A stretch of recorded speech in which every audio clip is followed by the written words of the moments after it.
Tremendos temas son el suicidio y las pesadillas en la literatura, ¿eh? Pues empecemos disparando el primero y luego vamos al escalofrío del segundo.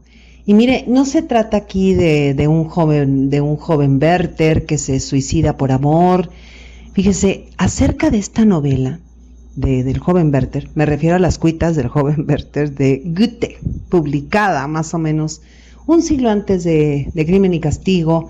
O sea que esta novela de Las cuitas se publica en 1774 y Crimen y Castigo, lo sabemos, 1866. Y la novela de Werther fue tan popular entre los jóvenes, concretamente entre los varones, que muchos se suicidaron en lo que parecía una especie como de efecto mimético, el poder de la imitación, y a tal grado que en algunos países de Europa pues se prohibió la novela.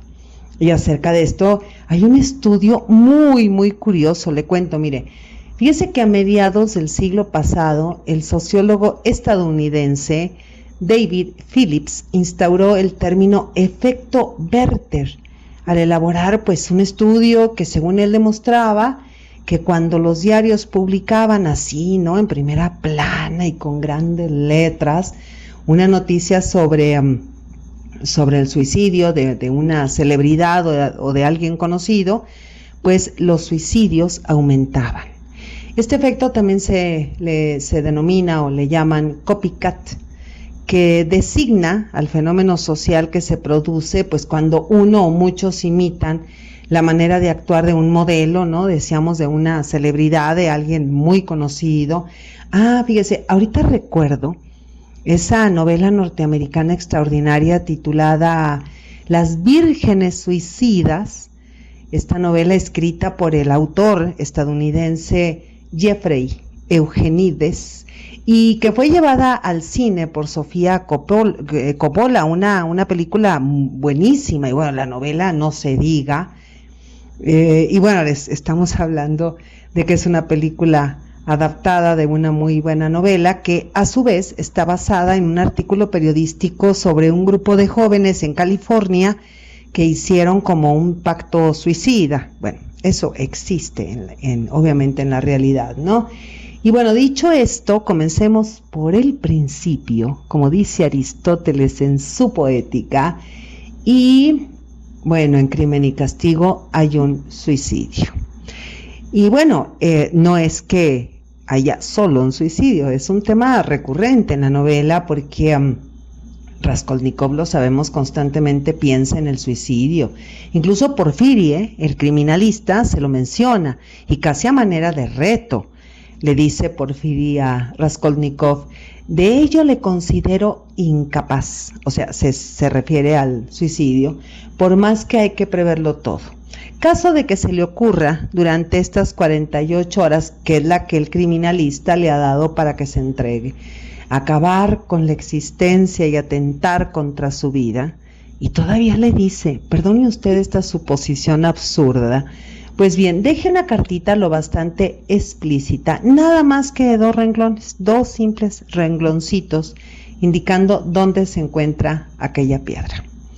Y bueno, ¿no?, hasta la vista, y se despide, y todavía le dice, quiera Dios que se le ocurran buenos pensamientos y los ponga en obra. Entonces, a ver, hay una imagen tremenda en Crimen y Castigo que dice, todo el mundo se las ingenia, y de todos el que mejor vive es aquel que mejor sabe engañarse. Y bueno, de todos los elocuentes momentos que encierra Crimen y Castigo, pues tal vez el más intenso sea el libro sexto o sexta parte en su conjunto, y bueno, no voy a desplegar aquí el argumento porque usted sabe que los tiempos del podcast son muy limitados. Mejor le invito a escuchar la playlist sobre esta magistral novela que está en mi canal. Bueno, a mi parecer, y de acuerdo con muchísimos estudios críticos, Crimen y Castigo es la primera obra maestra que escribió Fyodor Dostoyevsky. Después serían Los endemoniados y al final Los hermanos Karamazov. Pero mire, esto no es una jerarquía, sino un proceso. Leer estas 3 obras una tras otra, Crimen y Castigo, Los endemoniados y Los hermanos Karamazov, y luego pues regresar a las primeras obras, los primeros textos, las primeras narrativas escritas antes de su tremenda, terrible, ¿no?, experiencia en Siberia. Y bueno, ya el título, Crimen y Castigo, y lo sabemos, aporta varias pistas de lo que vamos a encontrar en su interior. Más concretamente, todo se resume en la lucha interna de Rodion Raskolnikov, que ha llegado a la conclusión de que las leyes morales no son universales y por tanto una persona genial pues tiene el derecho a pasar por encima de lo que quiera, ¿no? Me refiero a las leyes en este caso, y si lo que persigue es un fin superior. Esto nos dice que Crimen y Castigo pues es una novela de tesis y por sobre todo, reitero, por sobre todo es una novela de tesis. Y bueno, estoy convencida de que es erróneo solo mirar a este novelón como una novela psicológica o por romántica o realista o ya con tintes, ¿no?, con ciertas perspectivas naturalistas. Y bueno, sí, claro, todo esto puede ser, todo esto está ahí contenido, ¿no? Y también va a depender mucho de la óptica con la que se le mira a la novela, pero ante todo es una novela de tesis. Está basada esta novela en la tesis de Raskolnikov de que los hombres extraordinarios y comunes tienen enormes diferencias. Y bueno, dejando al margen todas las posibles e interesantes elucubraciones acerca del argumento, ¿no?, y del desarrollo de la obra, pues vamos a centrarnos por el momento en un personaje concreto. Arkady Ivanovich Svidrigailov. Pues porque es necesario profundizar para comprender. Cuando decimos comprender, estamos diciendo para gozar la lectura de la obra.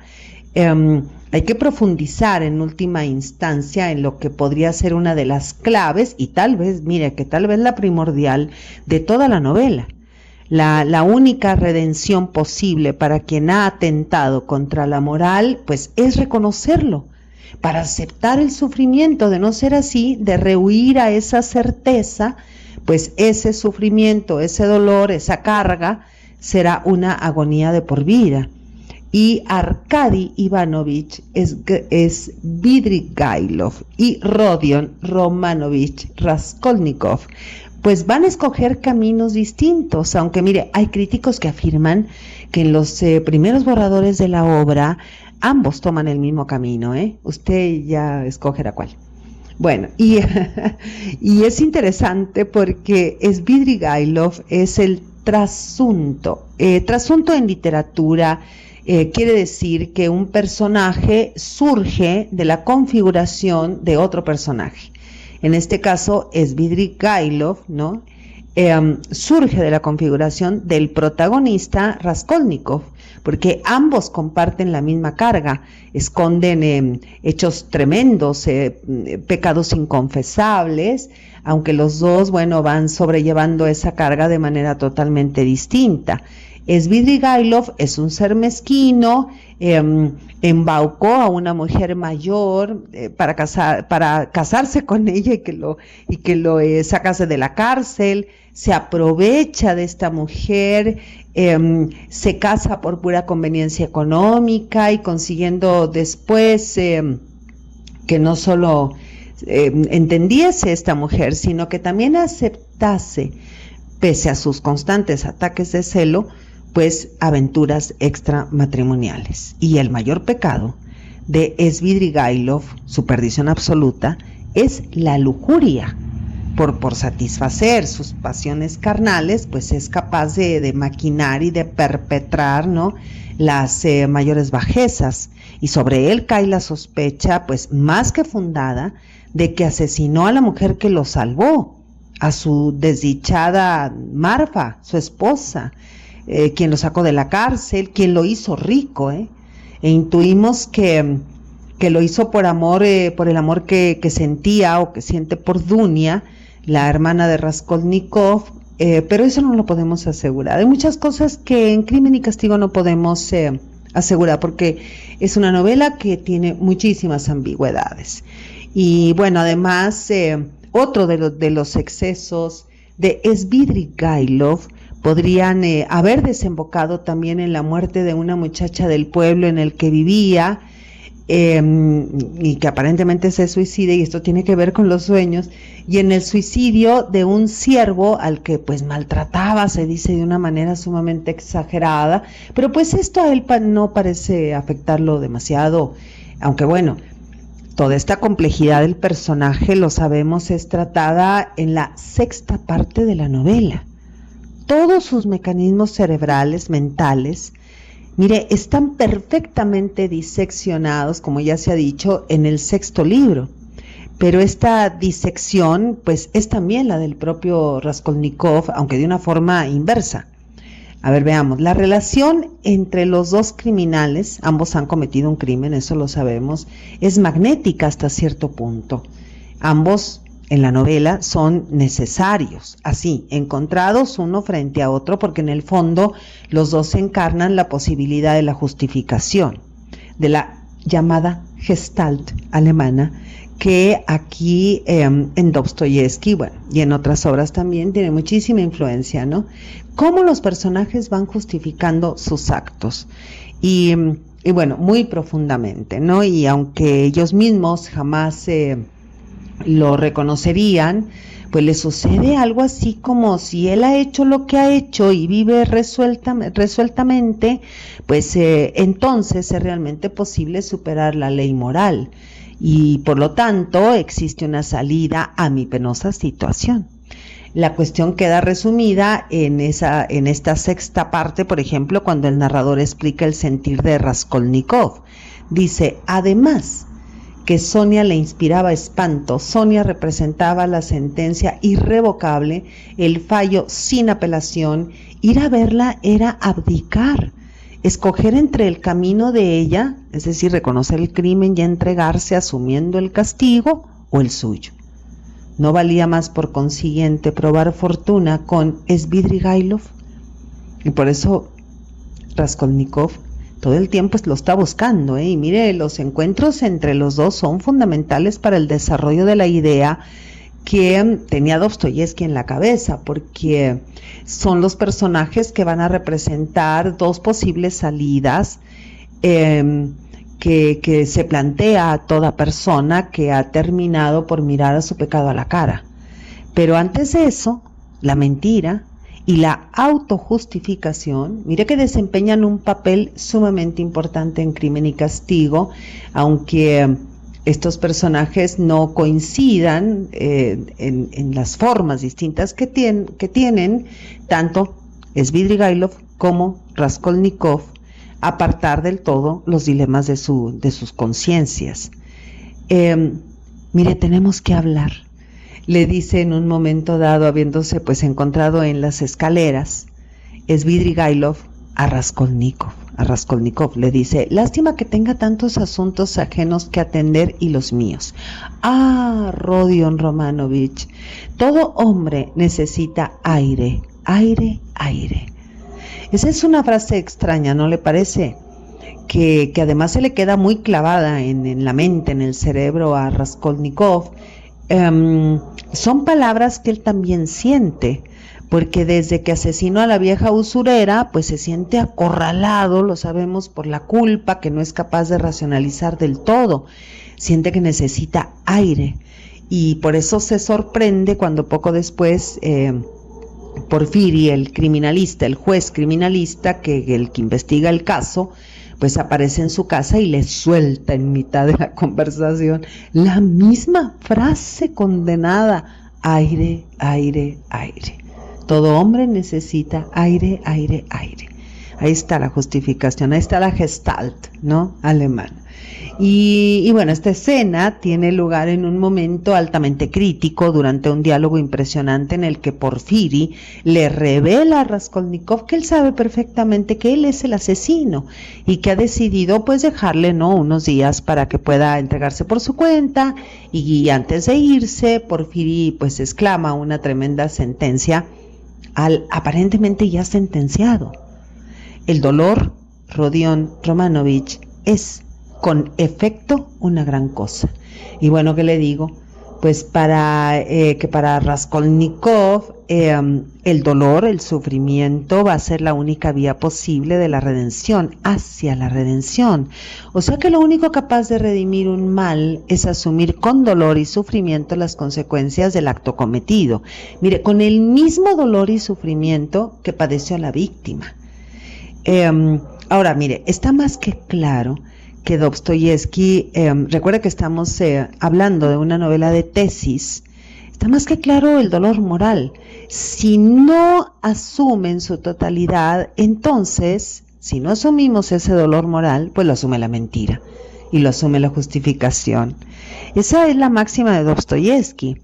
Dejar de mirar al dolor que produce la corrupción moral, pues es acostumbrarse a creer que el mal cometido no es relevante o que puede estar perfectamente justificado.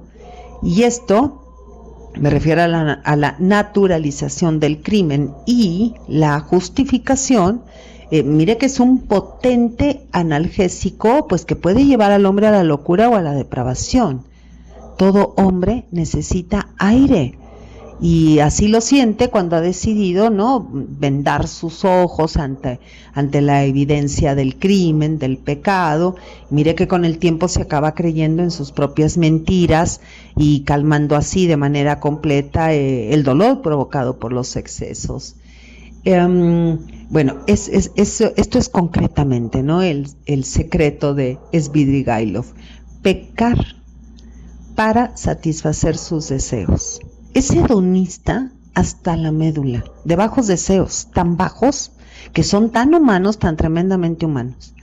Entonces, cuando Raskolnikov se encuentra con él en la taberna, pues sentimos que en la mente, ¿no? Sentimos la mente, la genialidad de Dostoyevsky. Descubre de una vez por todas sus cartas, este autor maravilloso, y termina de aportar las claves necesarias para que quienes leemos entendamos a este despreciable personaje. Y en esa escena, recuerde que estamos en la parte 6, el juego psicológico en la conversación es literariamente extraordinario, insuperable.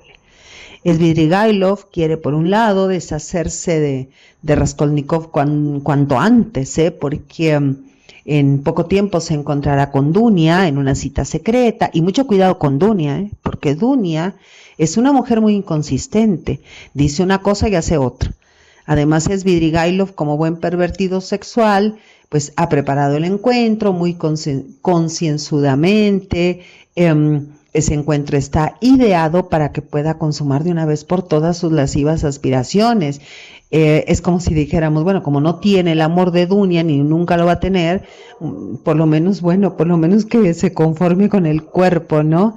Esto es lo que parece que él tiene dentro de su cabeza, pero bueno, eso tiene también muchas maneras de mirarse y de interpretarse, ¿no? Y bueno, un acto que hemos visto perpetrado, este acto de violencia, lo hemos visto perpetrado en la realidad a lo largo de siglos y siglos, cuerpos de mujeres violentadas, pero bueno, no voy a desatar un tsunami aquí en contra de tanto maldito, aunque debería, pero estamos en la novela. Entonces, Svidrigailov al mismo tiempo se siente como intrigado, ¿no? Y sucumbe a la tentación de charlar con el asesino, bueno, como si él no fuera también un asesino, y llama asesino a Raskolnikov, ¿no? Porque se identifica con él, es como si él mismo se llamara a sí mismo de esa manera, porque el placer que brinda saber que hay otros tan ruines como él, pues obviamente eso también es una justificación, que no es el único. Y mire que esta justificación ya parece tópico, Y en el encuentro entre estos dos hay algo que llama mucho la atención. Se alude casi insistentemente que Svidrigailov rechaza beber alcohol. Esto ya anuncia algo, Actuar con todos los sentidos, decidir con lucidez, pues precisamente para evitar ahí sí la autojustificación, ¿no? Y que todavía Raskolnikov está padeciendo esa situación, ¿no? Y antes del acto violento y de la caída fatal de Svidrigailov, le confiesa a Raskolnikov las perversiones de su matrimonio, pero luego como un péndulo dice que ama a Dunia, y luego otra vez el péndulo cuando le cuenta así como henchido de orgullo cómo logró seducir a una mujer casada con hijos y virtudes, que además quería mucho a su marido. Dice, yo la adulaba de una manera descarada, relata, ¿no? Dice, Svidrigailov le dice a Raskolnikov, y apenas había conseguido nada más que cogerle la mano, una mirada, ya estaba recriminándome por haber conseguido aquello a la fuerza, porque ella no lo quería. Hasta tal punto no lo quería que yo probablemente nada habría alcanzado nunca de no haber sido tan vicioso. Miren, todo este proceso, la parte 6 de auto, ¿no? Reconocimiento del personaje, cómo usa Raskolnikov para mirarse a sí mismo. Y esa revelación cobra todavía más sentido poco después, cuando el propio Svidrigailov añade, y cómo se enfadó conmigo cuando al final de los finales hube de exponerle con toda sinceridad que estaba plenamente convencido de que ella en todo aquello había ido buscando el placer no menos que yo. Bueno, es que esta obra dice unas cosas que qué barbaridad. Ya no sabe uno si sentir los golpes de un lado o del otro, ¿no? Bueno, él cree, me refiero a Svidrigailov, que realmente no la violó y que ella le deseaba tanto más a él que él a ella. Y esa convicción, aunque mentirosa, lo sabemos, es la que le permite seguir viviendo pues sin demasiados remordimientos o incluso recordar el incidente, ¿no? Entre carcajadas. Y también de esa manera cobra sentido pues una frase pronunciada poco después a Raskolnikov: todo el mundo se las ingenia y de todos el que mejor vive es aquel que mejor sabe engañarse. Aquí hay un punto de inflexión en la vida, en su vida, que llegará pronto a un final, y sin embargo, pues ya en este diálogo empieza a labrarse ese final. Y obviamente Svidrigailov, ¿no? Al verse despreciado y así juzgado por el joven asesino Rodion, pues se extraña, realmente sorprendido por su reacción. Dice, vaya, si es así. Le dice entonces, si es así, me resulta usted un cínico de marca mayor, haciendo alusión al crimen de la vieja usurera y dejando constancia de la consternación que le produce no haber sido comprendido y en cierta forma reconfortado por su asesino interlocutor, que mejor puede conocer su profundo sentimiento, porque los dos son asesinos, y le dice, comprendo los problemas que se le plantearán. Es que este diálogo es fabuloso, y luego añade, Morales, ¿no es cierto? Pero usted no les dio ya de lado. ¿Por qué ahora se preocupa de ellos? No debería usted haberse metido en ese asunto, no debería de haber cometido un crimen, no debe uno lanzarse a nada superior a sus fuerzas. Bueno, pégese usted un tiro. Pégese usted un tiro, le dice Svidrigailov a Raskolnikov. Y la solución para él es clara. La única salida cuando caes, ¿no? Con certeza absoluta en la depravación y cuando sientes el dolor indescriptible e inesquivable de haber cometido, y además sin margen para la duda, una verdadera injusticia, es el suicidio. Porque huir ya no sirve de nada cuando se derrumbe el autoengaño, cuando la mentira pierde de pronto todo su poder y la revelación se presenta inevitable. Eso a una persona cobarde, incapaz de asumir las consecuencias de sus actos, pues solo puede empujarle a tirarse un tiro en la cabeza. Y aquí haré una serie de reiteraciones que ya expuse en el podcast anterior, pero que son necesarias para comprender el acto del suicidio. O sea que el suicidio se convierte en una revelación o autorrevelación, dicha otro, una salida, una posibilidad de escape, eso lo sabemos.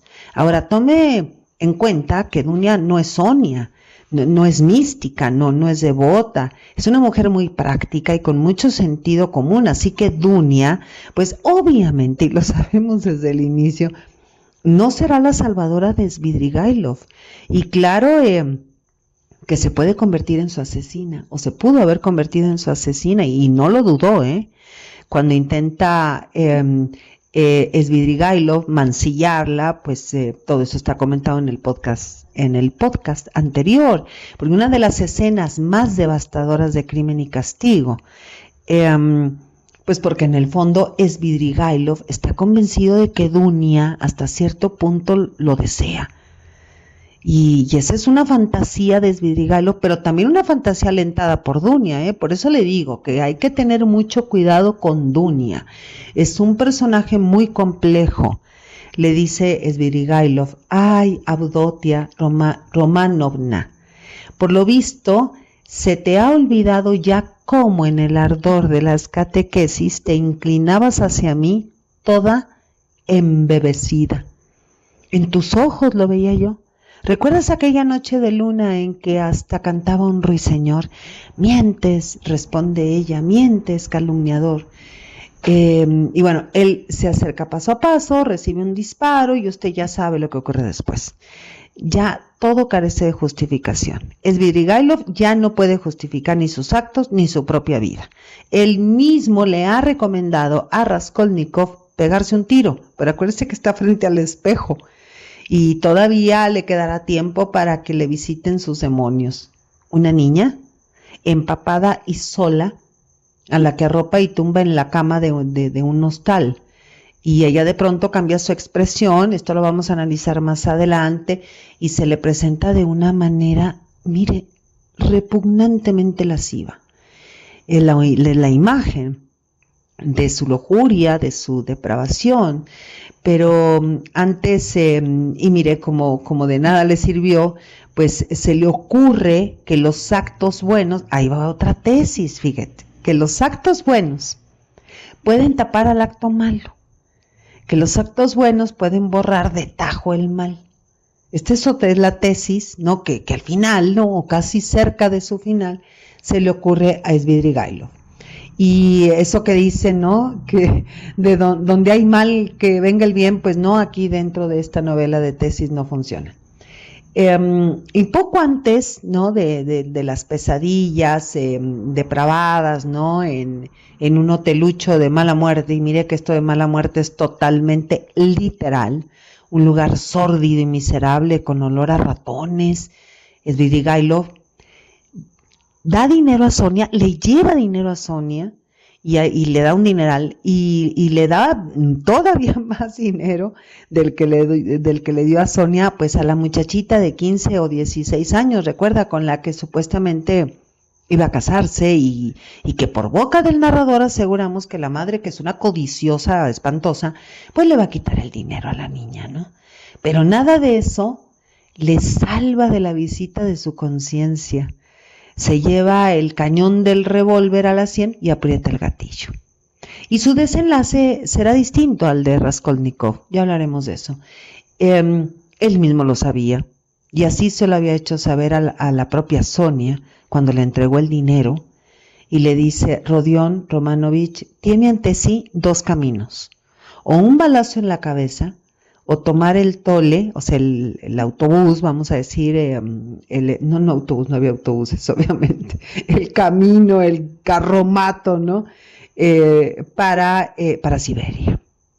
Le dijo, así le dijo: lo mejor que podría hacer sería presentarse él mismo y confesarlo todo. Bueno, vamos a ver ¿Cómo van a ir a Vladimir? O sea, se refiere a Siberia. Él delante y usted detrás, así, de esa manera. Bueno, pues siendo así, quiere decir que les va a hacer falta dinero. Ahora, el asunto del suicidio es gravísimo en nuestra sociedad contemporánea y me parece que esto desde la literatura merece una atención aparte y muy profunda, y es algo que debe evitarse siempre. No debemos utilizar la literatura desde el efecto Werther, es decir, que si leemos en una obra literaria el suicidio de un personaje, y mira que personajes suicidas hay muchísimos, Yocasta, Freda, de alguna manera Antígona, Ajax, Egeo, el padre de Teseo, Dido, de Yanira. Aquí le estoy mencionando solo algunos personajes de la tragedia y de la épica griega. Y muchos de los suicidios dentro de la ficción están romantizados. Bueno, no me refiero con esto al suicidio por amor, sino al suicidio de ficción. Y los suicidios de ficción no deben ser imitados. Siempre hay que prevenir este tipo de cuestiones, porque el efecto Bovary, el efecto Otelo, el efecto Karenina, bueno, mire, son poderosísimos. Romeo y Julieta, Ofelia en Hamlet, Grisóstomo en el Quijote, todo esto es ficción y hay que tener muchísimo cuidado. Por eso siempre se ha dicho que la literatura es peligrosa, porque en mentes débiles o en lectoras o lectores incompetentes, esto es peligrosísimo. Aquí en lugar del efecto Werther, pues le propongo el efecto Harry Heller. Hay que construir un teatro mágico, el personaje de Lobo Estepario de Hermann Hesse, hay que construir un teatro mágico donde el arte, la música y el amor pues nos salven, ¿no? Eso también es ficción, pero en las obras de Dostoyevsky no hay teatros mágicos y en la vida tampoco. Y digo esto porque pues hay que entender que estamos en la ficción y bueno, parecería lógico, no. Mire que no es tan lógico, Hay gente que realmente cree que puede construir o ingresar en un teatro mágico. Y hay que tomar en cuenta, muy en cuenta, que el suicidio es un problema serio, muy serio. Es una tragedia que hay que evitar siempre. Y aquí estamos, reitero, que hay que evitar esto. Y bueno, aquí lo que encontramos es que se ha suicidado un tipo adinerado, un abusador de mujeres, un personaje que muy probablemente es como un asesino en serie, un personaje turbio, un tipejo. Estamos en el capítulo 6 de la 6ª y última parte, y la aparición de los demonios en la conciencia de Svidrigailov son fundamentales en la trama de la secuencia del suicidio. Recuerda, Svidrigailov está en ese hotelucho con olor a ratones, ingresa en un proceso de desvarío y nosotras que leemos, en el instante que escuchamos al narrador que Svidrigailov tiene fiebre, pues la lluvia lo ha empapado, ¿no? Antes de llegar ahí. Y que por tanto empieza a desvariar, ¿no? Desvariar cuando siente un ratón entre las sábanas, que no nos queda tan claro si es producto de su imaginación o si ya hemos accedido a su conciencia. ¡Qué horror! Porque Dostoyevsky dota de realismo a las mentes de sus personajes. Dostoyevsky es un animista extraordinario, este grandioso autor ruso. Bueno, y poco a poco entramos en una especie de proceso de onirismo, es decir, en un mundo onírico. O sea que ingresamos a los sueños despiertos, vívidos de Svidrigailov.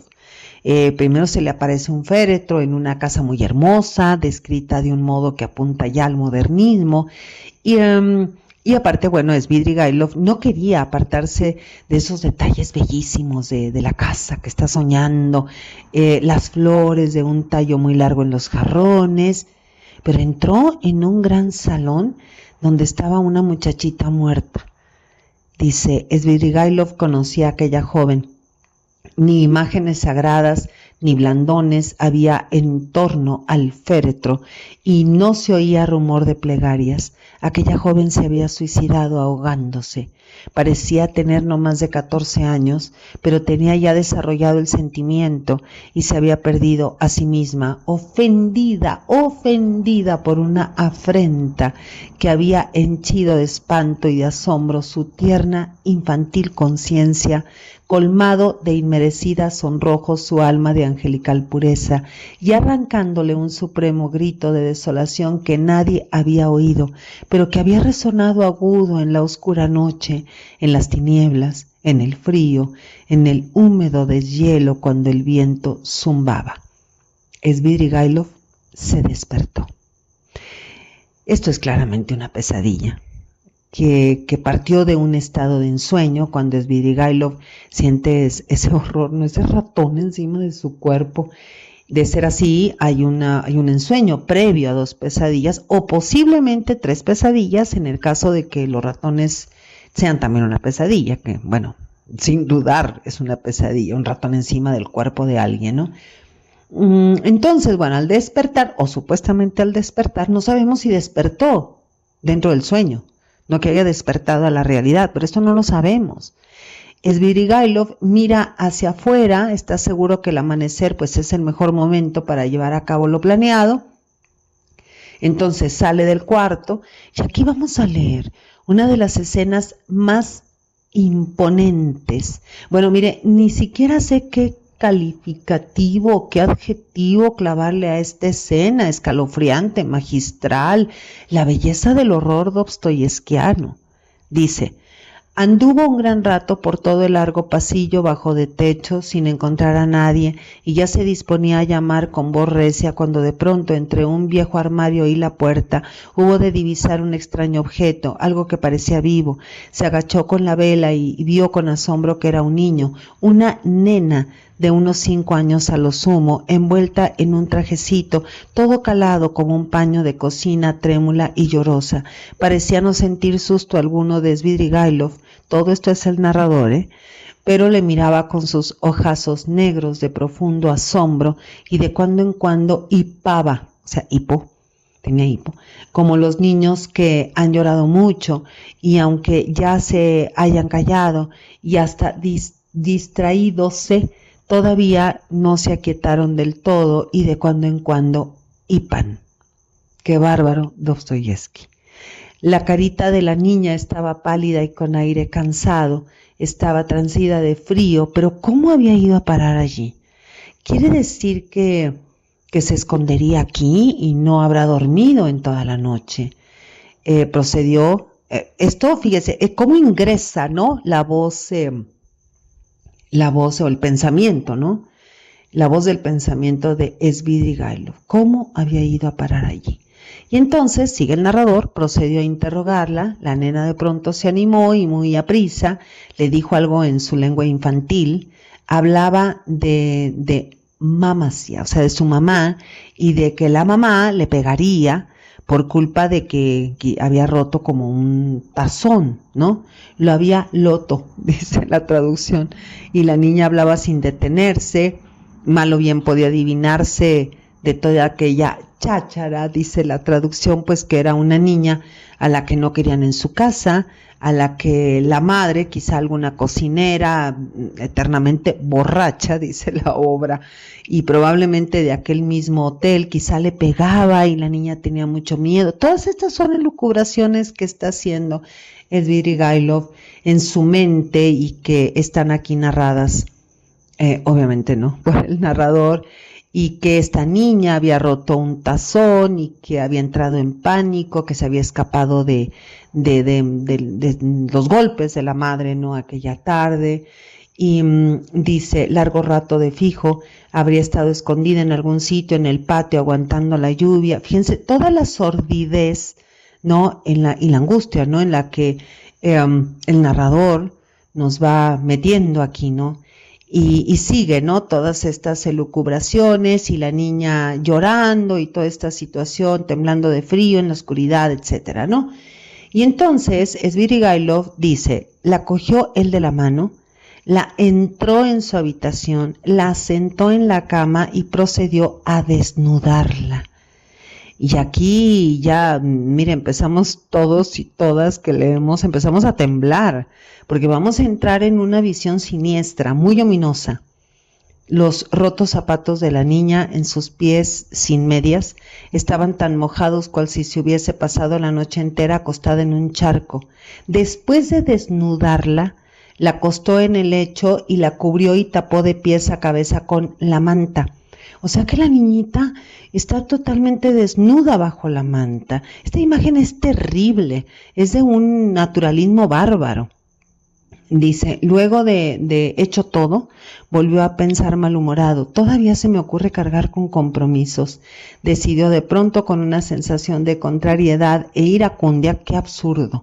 Mire, por eso le digo que entre momentos dudamos si estamos dentro del sueño o dentro de la conciencia despierta de Svidrigailov, quien pues había arreglado todo el asunto de los huerfanitos de Caterina, los hermanastritos de Sonia. y está enojado, dice. Enojado, cogió la vela con objeto de salir y encontrar como fuese al criado y largarse de ahí enseguida. Va, una mocosa. Pensó soltando un juramento y ya había abierto la puerta cuando se volvió a mirar otra vez a la nena a ver si dormía y cómo dormía. Y mire, cómo aquí se nos presenta esa tesis de Svidrigailov de los actos buenos absuelven los pecados. Dice, con mucho tiento levantó el embozo. Bueno, esto es de un terror que para qué le cuento, porque es mejor leerlo. La criaturita dormía con un sueño profundo y plácido. O sea que aquí Dostoyevsky ha construido una serie de niveles oníricos. Esto es bárbaro. Dentro del sueño de Svidrigailov hay quien duerme, o alguien que está muerto, como la jovencita suicida. Bueno, aquí nos acordamos del mito de hipno y tánatos, el sueño en la muerte en estado hipnótico, la muerte latente. Eso es el sueño, eso es hipno. Y bueno, continúa, ¿no? La niñita se había calentado bajo la manta y ya habían afluido los colores a su pálida carita. Pero cosa rara, aquellos colores se acusaban más radiantes y encendidos de lo que suelen ser los colores naturales de los niños. Ese es el arrebol de la fiebre, pensó Svidrigailov. Parece eternamente el arrebol del vino. Observe usted el proceso de la imagen. A ver, la niñita parece que ha entrado en calor, gracias a la manta, pero el color del rostro parece ser de fiebre. Pero ese arrebol dice exactamente, parece enteramente el arrebol del vino. Y continúa. Pues cualquiera diría que le dieron a beber un vaso entero, dice la obra. Los labios enrojecidos le arden, le echan fuego. ¿Pero qué es esto? Y quienes estamos leyendo hasta aquí no dudamos en imaginar la representación de la lujuria. De pronto le pareció como que sus largas y negras pestañas se ponían a temblequear y palpitar, como si se levantasen y por debajo de ellas se filtrase una mirada maliciosa. ¿Se imagina? Es una niña de 5 años. Una mirada maliciosa, burlona, nada infantil. Es que esto da miedo. Cual si la nena no estuviese durmiendo y lo fingiese. No sé usted, pero a mí me parece que Roman Polanski leyó a Dostoyevsky con mucha vehemencia. Bueno, esto es de un terror gótico muy eslavo, ¿eh? Y continúa, ¿no? Sí, así es. Sus labios se estremecen en una sonrisa, las comisuras le tiemblan, cual si todavía se reprimiese, pero he aquí que ya dejó de contenerse por completo. Ahora ya brotó la risa, una risa sarcástica, algo insolente, retador, brilla en aquel rostro que nada tiene de infantil. Es el vicio, es el rostro de una camelia. Y sabemos que esto de la camelia en la literatura simboliza la mirada del hombre lascivo sobre el cuerpo de una mujer, el objeto del deseo. Y continúa, ¿no? Descarado rostro de una venal camelia francesa. Esto es fascinante. O sea que el rostro de una prostituta, y claro que aquí Dostoyevsky está parodiando a La Dama de las Camelias, la novela francesa escrita por Alejandro Dumas hijo en 1848, o sea, 20 años antes que Crimen y Castigo. Estoy segura que Dostoyevsky leyó la trágica historia de amor entre Margarita Gautier y Armando Duval, una historia que no olvidamos, es una de las obras que leemos por ahí de los 13, 14 años y sentimos que tosemos los pulmones y que con la boca llena de sangre tuberculosa Armando Duval nos besa lleno de amor. Bueno, mejor sigo leyendo Dostoyevsky y dice, ¿no? Sin andar ya con disimulos, ha abierto ambos ojos, los cuales lanzan su mirar inflamado e impúdico, le llaman, se sonríen, algo infinitamente monstruoso. Aquí está también Edgar Allan Poe. Monstruoso y afrentoso había en aquella risa, en aquellos ojos. Recuerda Berenice de Edgar Allan Poe. En toda aquella ruindad, en un rostro de niña. Aquí está luminoso tal como Freud lo describiera casi 50 años después. ¿Cómo? A los 5 años, balbuceó espantado Svidrigailov. Pero es posible. Pero ya ella se ha vuelto hacia él con toda su carilla encandilada y le tiende los brazos. ¡Ah, maldita!, exclama con horror Svidrigailov alzando la mano sobre ella. Y mire cómo este espanto, este horror en Svidrigailov, incluso hasta parecería que la va a agreder, derrumba lo que muchos críticos, bueno, esos críticos que se creen muy, muy sesudos, afirman que Svidrigailov es pederasta. No es, yo no puedo afirmar esto en absoluto, tampoco lo niego, porque la obra es ambigua y no se puede sostener ninguna de las afirmaciones, ni si sí es pederasta o si no es pederasta. Pero en aquel mismo instante, Svidrigailov se despertó. O sea que se despertó 2 veces, aparentemente. Bueno, esta escena también nos recuerda los rostros de las cortesanas de la ópera de Violeta en La Traviata, por ejemplo, esta ópera basada en La Dama de las Camelias, ¿no? La Traviata, la ópera en 3 actos, esta ópera increíble, ¿no?, de Verdi, que se presentó por primera vez en Venecia en 1853, que los biógrafos dicen que era en esos años Dostoyevsky anduvo viajando por Europa, o sea que tampoco dudamos, ¿no?, que Dostoyevsky haya visto La Traviata. No lo podemos asegurar, obviamente. Y bueno, después de la tercera pesadilla, si es que se puede afirmar que esto de los ratones sobre el cuerpo o del ratón sobre el cuerpo, pues también haya sido una pesadilla, pero no lo sabemos. Pero no es todo lo inquietante, porque en la realidad, es decir, cuando Svidrigailov ya está despierto o supuestamente despierto, escribe una nota que no sabemos qué dice, toma el revólver, le pone la bala, mira la carne, ¿no?, el asado, qué cosa más espantosa esto, que no cenó y esa carne está llena de moscas y se pone queriendo atrapar una mosca y no lo logra. Es que esto es totalmente absurdo, ¿no cree? O sea, ¿cómo es posible que un hombre que está pensando en el suicidio se quiera tapar una mosca?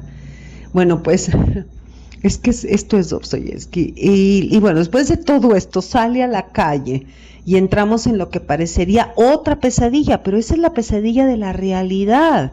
Una ciudad sucia y maloliente, un perro sucio que se cruza por su camino, un borracho está tirado en medio de la acera, hay un hombrecillo recargado sobre un edificio alto con una torre, pues a quien Svidrigailov nombra Aquiles y que tiene cara de judío, dice: Aquiles finalmente hubo de parecerle algo raro a aquel individuo que sin estar borracho se había quedado ante él y que a 3 pasos de distancia lo miraba fijamente y no decía nada. ¿Qué es lo que usted busca aquí?, dijo sin moverse y sin cambiar de postura. Yo, nada, hermanito. Buenos días, respondió Svidrigailov. Este no es sitio. Yo, hermanito, me voy al extranjero. ¿Al extranjero? A América. ¿A América?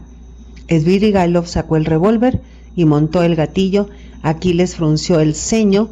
Va, ¿a qué vienen esas bromas? Este no es sitio. ¿Y por qué no es sitio? Pues porque no lo es. Bueno, hermanito, eso es igual. Este es un buen sitio. Si te preguntan, dirás que diantre, que me fui a América. Apoyó el revólver a la sien derecha. Eso no puede ser, este no es sitio, gritó Aquiles abriendo cada vez más los ojos. Svidrigailov le dio al gatillo. Este es un personaje de ficción, no podemos permitir que la lectura de esta novela o de este pasaje tenga un efecto Werther, que invite a la gente a suicidarse. Bueno, esto no es posible.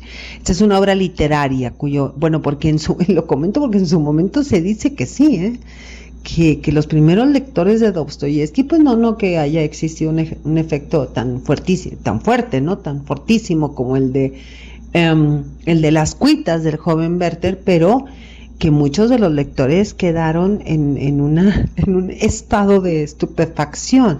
Esta es una obra literaria cuyo protagonista es un personaje conflictivo, este del que estamos hablando, es Svidrigailov, un personaje conflictivo, degradado, que ha optado por poner fin a su vida Bueno, ahora aquí la maravilla de la obra de Dostoyevsky es que este suicidio no soluciona ningún problema, porque bueno, el suicidio no es una solución, y así lo muestra Crimen y Castigo. La muerte de Svidrigailov no le quita ningún peso de encima a nadie, ¿eh? La vida sigue para todos los demás. Y mire, la literatura hay que leerla, pero no hay que imitarla, y sé que usted lo sabe, pero mire que hay gente que no distingue la ficción de la realidad, aunque usted no lo crea. La mente nos traiciona. De no ser así, no existiría en la historia el caso de tantas novelas prohibidas. Aquí lo relevante en este episodio no es accionar el gatillo, sino la narración onírica. Seguramente Freud leyó este pasaje y ha de haber disfrutado muchísimo. Hay todo un tema sobre la literatura onírica. En el canto 2, por ejemplo, de la Ilíada, Zeus envía un sueño a Agamenón, personificado por el anciano Néstor, para convencerlo de que ataque a Troya al día siguiente, prometiéndole la victoria. Pero este es un engaño de Zeus. Mire, en la literatura onírica, los sueños pueden ser utilizados como una herramienta para manipular a los personajes. Y aquí, en este pasaje, las pesadillas empujan a Svidrigailov a su último paso. Los sueños influyen en las decisiones de los personajes y hay estudios literarios muy interesantes que no necesariamente retoman a Freud, sino que establecen una serie de características, pues de podríamos decir subgénero o hipertextualidad llamado literatura onírica, que está en la Biblia también y que está en la matriz de la literatura occidental homérica. También en la Odisea hay literatura onírica, el sueño de Penélope, el sueño de Nausicaa. Entonces aquí el suicidio, literariamente, aquí el suicidio, se fija como en la mente, aquí el suicidio, literariamente hablando, es un acto puesto en segundo término. Casi todo este capítulo es literatura onírica, son las pesadillas. Y hay que leer en la literatura y poner mucha atención en los pasajes de la literatura onírica, relatos de los sueños de los personajes.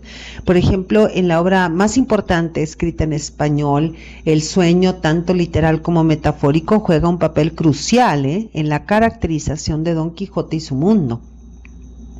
Entonces, aquí en Crimen y Castigo, en la sexta parte, concretamente el capítulo 6, el suicidio se suma a las pesadillas, es el sueño de la muerte o el sueño con la muerte. Una pesadilla se ha tragado a Svidrigailov, ha quedado atrapado por sus pesadillas, es decir, por sus pecados. No pudo huir de las erinias como logró huir Orestes. La venganza de las erinias, que son esas representaciones de la justicia contra los crímenes, se ha cumplido. El hombre toma en sus manos a su propia muerte, como tomó la vida de sus víctimas. Pero este es un mito griego, y después de este pasaje tremendo sobre los sueños de Svidrigailov, como si existiera, porque la hay entre él y Raskolnikov, Raskolnikov va a ir a despedirse de su madre y de Dunia, porque para él el camino no es la muerte por mano propia, no es de ese estilo, no tiene ese temperamento, sino para él, ¿no? Lo que importa ahora es el camino de la redención por medio del dolor y del sufrimiento en presidio, en la cárcel, y dice: soy malo, lo veo. Pensaba para sí, avergonzándose al cabo de un minuto de su último ademán de enojo a Dunia. Pero ¿por qué me aman ellas tanto si no lo merezco? Oh, si yo fuera solo y nadie me quisiera y yo tampoco amase nunca a nadie, no pasaría nada de esto. Pero es curioso ver si en esos futuros 15 o 20 años se habrá ya serenado mi alma hasta el punto de que vaya a ponerme a lloriquear de devoción ante la gente y ponerme de bandido con todas sus letras. Sí, eso es. Para ellos me deportan ahora. Eso es lo que ellos necesitan. Ellos van todos por las calles, arriba y abajo, y son todos unos canallas y unos bandidos por naturaleza. Peor todavía, un idiota. Pero intenta rehuir el presidio y todos ellos se sentirán poseídos de una piadosa indignación. Oh, y cómo los aborrezco a todos. Y claro que tiene razón en aborrecer al Estado, que castiga como un dios a los demás que se complacen con quien confiesa sus culpas, como si por medio de su confesión salvaran sus propias almas. Se aborrece a sí mismo también Raskolnikov porque no acertó en su teoría. Su narcisismo intelectual le duele tremendamente y se aborrece porque los demás le aman y se debe a ellos, a su amigo, a sus mujeres, la madre, la hermana, Sonia, la cocinera y hasta la casera lo aman. Y él es un criminal. Hasta Porfiri lo ama, por decirlo de alguna manera, lo admira. El amor de los demás y la admiración de los demás también puede ser una pesadilla. Y para Raskolnikov lo es, mire, sin duda. Bueno, Crimen y Castigo es como bien dice Hermann Hesse, nuestro lobito estepario, que logró la redención por medio del amor, la música y el arte. Qué suerte tuvo, madre mía, qué bien lo hizo, ¿no? El lobo estepario, Harry Heller. Bueno, para Hesse, Crimen y Castigo de Fyodor Dostoyevsky es un grito de socorro del individuo amenazado permanentemente por el Estado, por la sociedad y por sí mismo. Soy Margarita Díaz de León, Literatura en Espiral.